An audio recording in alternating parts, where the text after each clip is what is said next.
Good day, everybody. I greet you in the name of Jesus Christ. Today, we're reading out of Romans 15, verse 5 to 6, and it says, "Now may the God who gives the power of patient endurance," that means steadfastness, "and who supplies encouragement, grant you to live in such mutual harmony and such full sympathy with one another in accord with Christ Jesus, that together you may unanimously, with united hearts and one voice, praise and glorify the God and Father of our Lord Jesus Christ, the Messiah."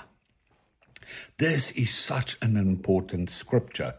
And this is all about to do with oneness in Christ, with walking in unity and harmony in Christ. And this is what we must realize.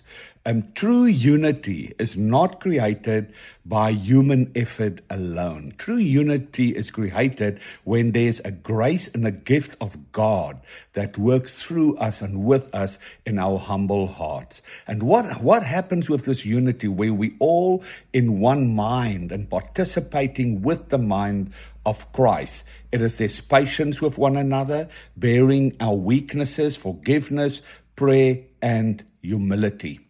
This is so important.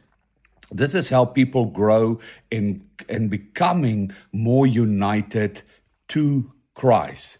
That sharing the mind of Christ is rather that it's not about everybody has got his own personality and everything in that unity in Christ, but that everyone has got the ability to share in God's mind. So it doesn't take your own personality away. This means there's a harmony in faith, there's common worship, there's shared love and participation in the life of Christ and the church. And this is that we start glorifying God with one mouth.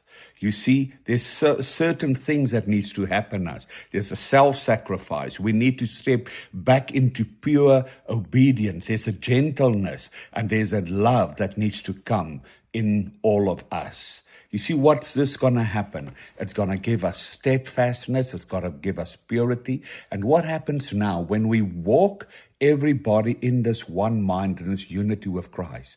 Christ will be glorified.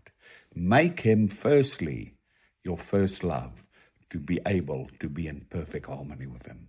I bless you.